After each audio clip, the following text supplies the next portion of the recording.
ക്ഷേത്രോത്സവങ്ങളും പള്ളിപ്പെരുന്നാളുകളും നമ്മുടെ കേരളത്തിൻ്റെ ഒത്തൊരുമയുടെയും സാമുദായിക സാഹോദര്യത്തിൻ്റെയും ഐക്യത്തിൻ്റെയും മകുടോദാഹരണങ്ങളായി ഇന്നും കൊണ്ടാടപ്പെടുന്നു.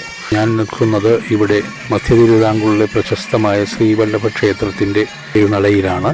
ഇവിടുത്തെ പ്രതിഷ്ഠകളായ മഹാവിഷ്ണുവിൻ്റെയും സുദർശനമൂർത്തിയുടെയും തിടമ്പേറ്റിക്കൊണ്ടുള്ള സേവയാണിപ്പോൾ അരങ്ങേറിക്കൊണ്ടിരിക്കുന്നത്. അവിടെ കൊച്ചുകുട്ടികൾ ആനന്ദം നിറഞ്ഞ മുഖത്തോടെ കളിക്കുകയും മറ്റുള്ളവർ ആഘോഷത്തിൻ്റെ ഉത്സവത്തിൻ്റെ പരിപാടികളിൽ പങ്കെടുത്ത് സായുജ്യമടയുകയും ചെയ്യുന്ന കാഴ്ചയാണ് നമുക്ക് കാണാൻ പോകുന്ന. ഉത്സവത്തിൻ്റെ കാഴ്ചകളിലേക്ക് എല്ലാവർക്കും സ്വാഗതം.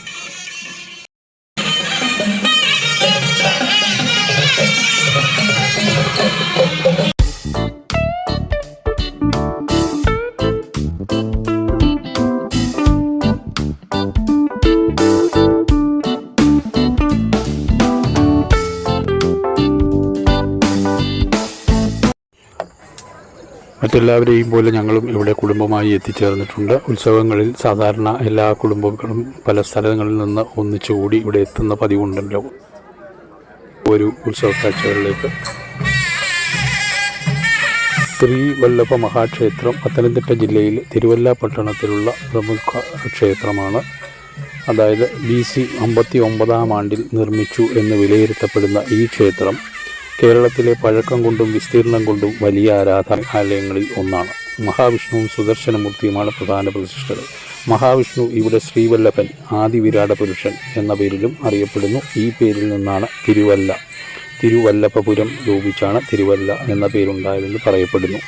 ഭക്തകവികളായ ആഴ്വാർമാർ പാടിപ്പുകഴ്ത്തിയ 108 വൈഷ്ണവ ദേവാലയങ്ങളിലൊന്നാണ് തിരുവല്ല ശ്രീവല്ലഭ മഹാക്ഷേത്രം. ഇവിടെ നേരത്തെ ഉണ്ടായിരുന്ന കൊടിമരം വിണ്ടുകീറിയതിനെ തുടർന്ന് പ്രശ്നത്തിൽ പുതിയ കൊടിമരം സ്ഥാപിക്കുവാനായി ഇവിടെ പഴക്കം ചെന്ന തടി ഇവിടെ പണിക്കായി ഇവിടെ വെച്ചിട്ടുണ്ട്. അതിൻ്റെ പണി നടന്നുകൊണ്ടേയിരിക്കുന്നു. അത് നടക്കുന്നതേ ഉള്ളൂ. അതിനിയും പുനഃസ്ഥാപിക്കേണ്ടിയിരിക്കുന്നു. ഇപ്പോൾ താൽക്കാലികമായി അവിടെ കൊടിമരം സ്ഥാപിച്ചിരിക്കുകയാണ്.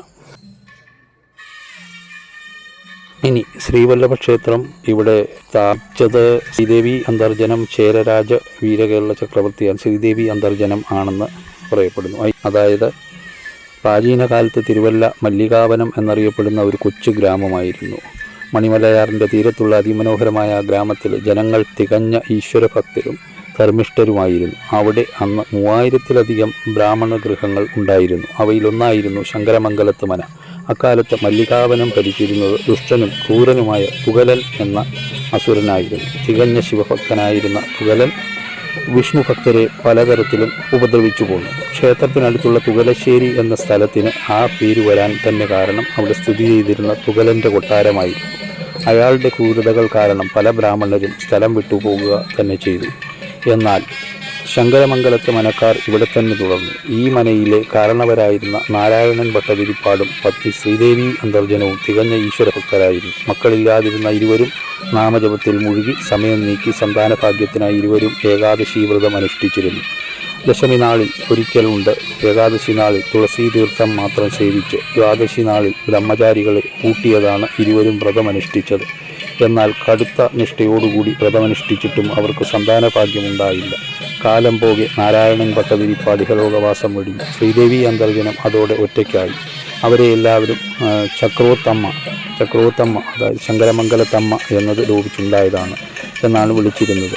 ഭർത്താവിൻ്റെ മരണത്തിന് ശേഷവും അവർ വ്രതം തുടർന്നു. അക്ഷരയായിരുന്ന ചക്രോത്തമ്മ മറ്റുള്ളവരോട് ചോദിച്ചാണ് ഏകാദശി ദിവസം അറിഞ്ഞിരുന്നത്.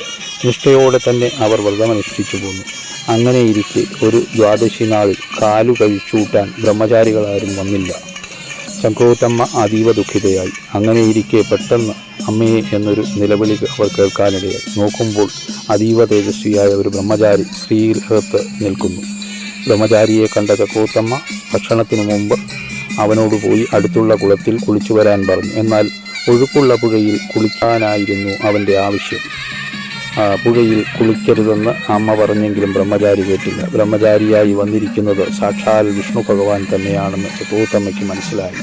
ഭഗവാൻ അനുചരന്മാരോടൊപ്പം തുകലശ്ശേരിയിൽ പോയി തുകലനെ സുദർശന ചക്രം പ്രയോഗിച്ച് വെട്ടിക്കൊലപ്പെടുത്തുകയും തുടർന്ന് മണിമലയാറ്റിൽ കുടിച്ച് ചക്രം കഴുകുകയും ചെയ്തു.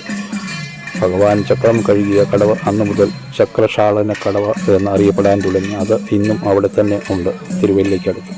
തുടർന്ന് തുകലൻ പൂജിച്ചിരുന്ന ശിവലിംഗം അടുത്തുള്ള ഒരു കുന്നിൽ ക്ഷേത്രം പണിത് പ്രതിഷ്ഠിച്ചു. ഇതാണ് തുകലശ്ശേരി മഹാദേവ ക്ഷേത്രം. തിരിച്ച് ശങ്കരമംഗലത്തെത്തിയ ഭഗവാനെ കണ്ട ചക്രവർത്തമ്മ ഭക്ത്യാശ്രുക്കളോടെ കാൽക്കൽ വീണ് നമസ്കരിച്ചു. തുടർന്ന് വിഭവസമൃദ്ധമായ ഒരു സദ്യ തന്നെ അവർ തൻ്റെ ഇഷ്ടദേവന് നൽകി. പാളയിൽ വിളമ്പിയ സദ്യയിൽ പടറ്റിപ്പഴവും അമ്ലവും ഉണ്ടായിരുന്നു. ഇന്നും തിരുവല്ല ക്ഷേത്രത്തിൽ പാള നമസ്കാരവും പടറ്റിപ്പഴവും അസനിവേദ്യവുമുണ്ട്. ഭഗവാൻ ചക്രവർത്തമ്മയുടെ പുത്രനായി ജീവിച്ച് മനയുടെ കിഴക്കിനിയിൽ പടിഞ്ഞാട്ട് ദർശനമായി സുദർശന ചക്രത്തെ പ്രതിഷ്ഠിച്ചു. ഇതാണ് പടിഞ്ഞാറ് ഭാഗത്തെ ശ്രീ സുദർശനമൂർത്തി പ്രതിഷ്ഠ. കാലാന്തരത്തിൽ ശ്രീദേവി അന്തർജനം തൻ്റെ സകല സ്വത്തുക്കളും സുദർശനമൂർത്തിക്ക് ദാനം ചെയ്ത് മുക്തിയടഞ്ഞു. സുദർശനമൂർത്തി പ്രതിഷ്ഠ മൂലം മല്ലികാവനം ചക്രപുരം എന്നറിയപ്പെടാൻ തുടങ്ങി. ശ്രീവല്ലഭൻ സുദർശനമൂർത്തി പ്രതിഷ്ഠ നടത്തി ഏറെക്കാലം കഴിഞ്ഞാൽ ശ്രീവല്ലഭ പ്രതിഷ്ഠ നടത്തിയത്. ചേര രാജാക്കന്മാരുടെ കാലത്തായിരുന്നു ഈ പ്രതിഷ്ഠ. ചേര രാജാവായിരുന്നു ചേരമാൻ പെരുമാളിൻ്റെ പത്നി തികഞ്ഞ വിഷ്ണുഭക്തയായിരുന്നു. ഒരു രാത്രിയിൽ അവർക്ക് ഭഗവദ്വാഹനമായ ഒരു ഗരുഡൻ്റെ സ്വപ്നദർശനമുണ്ടായി. അതിൽ ഗരുഡൻ്റെ അരുളപ്പാട് ഇങ്ങനെയായിരുന്നു: ചക്രപുരത്തെ സുദർശനമൂർത്തി ക്ഷേത്രത്തിൽ ഒരു മഹാവിഷ്ണു പ്രതിഷ്ഠ കൂടി വേണം. അതിന് ഏറ്റവും അനുയോജ്യമായ ബിംബം ഇന്ന് മംഗലാപുരത്ത് നേത്രാവതി നദിയിൽ ജലാധിവാസമേറ്റ് കിടപ്പുണ്ട്. പണ്ട് ദേവശില്പിയായ വിശ്വകർമാവ് നിർമ്മിച്ചതും ഭഗവാന്റെ അവതാരമായ ശ്രീകൃഷ്ണ ഭഗവാൻ പൂജിച്ചിരുന്നതുമായ ദർഭയും മണലും കൊണ്ട് തീർത്ത അതിദിവ്യമായ വിഷ്ണു വിഗ്രഹമാണിത്. ഇതേ സമയത്ത് നേത്രാവതി നദിയുടെ മറുകരയിലെ തുളു ബ്രാഹ്മണന്മാർക്കും ചക്രപുരത്ത് താമസിച്ചിരുന്ന പത്തില്ലത്തിൽ പുറ്റിമാർക്കും ഗരുഡൻ്റെ അരുളിപ്പാടുണ്ടായി. വിവരമറിഞ്ഞ ചേരമാൻ പെരുമാൾ ഉടനെ തന്നെ രാജ്ഞിക്കും പത്തില്ലത്തിൽ പോറ്റിമാർക്കും രാജഭടന്മാർക്കുമൊപ്പം മംഗലാപുരത്തേക്ക് പുറപ്പെട്ടു. തുടർന്ന് വിഗ്രഹം അന്വേഷിച്ചു തുടങ്ങി. എന്നാൽ എത്ര ശ്രമിച്ചിട്ടും ആർക്കും വിഗ്രഹം കണ്ടുകിട്ടിയില്ല. അങ്ങനെയിരിക്കെ സാക്ഷാൽ ഗരുഡൻ തന്നെ ഒരു തുളു ബ്രാഹ്മണൻ്റെ രൂപത്തിൽ വന്ന് മഹാരാജാവിനോട് അപേക്ഷിച്ച് വിഗ്രഹം മുങ്ങിയെടുത്തു.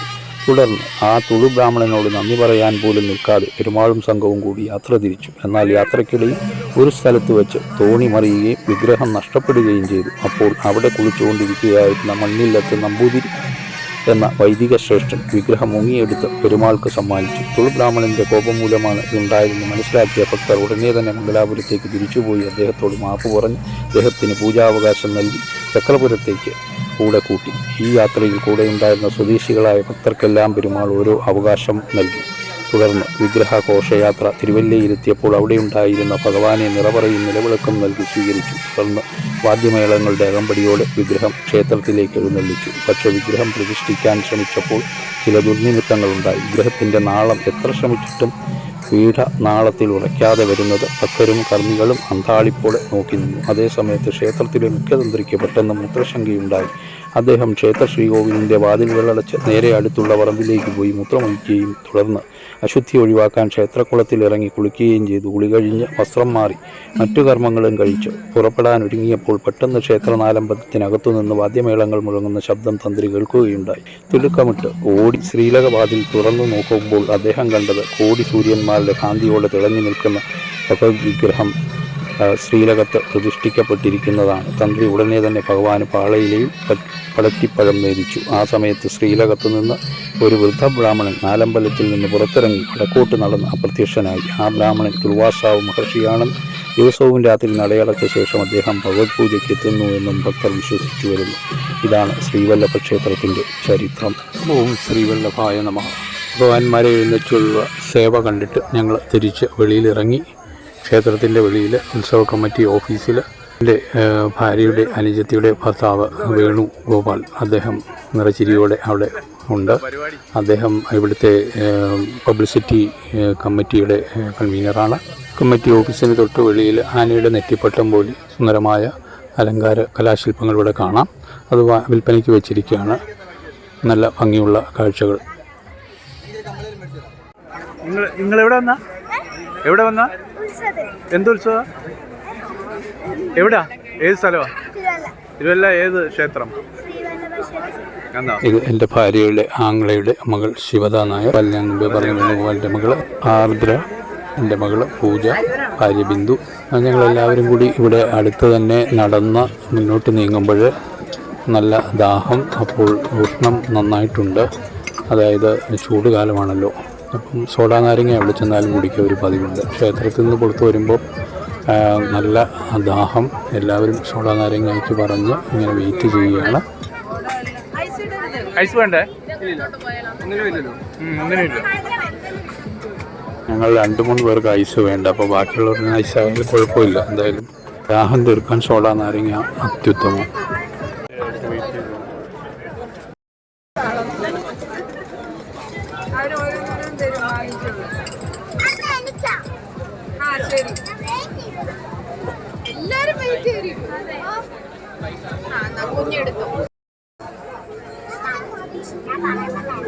അപ്പോൾ അവിടെ സ്റ്റോൾ നടത്തിയിരുന്നത് എൻ്റെ ചിറ്റപ്പൻ്റെ മകൻ തന്നെയാണ്.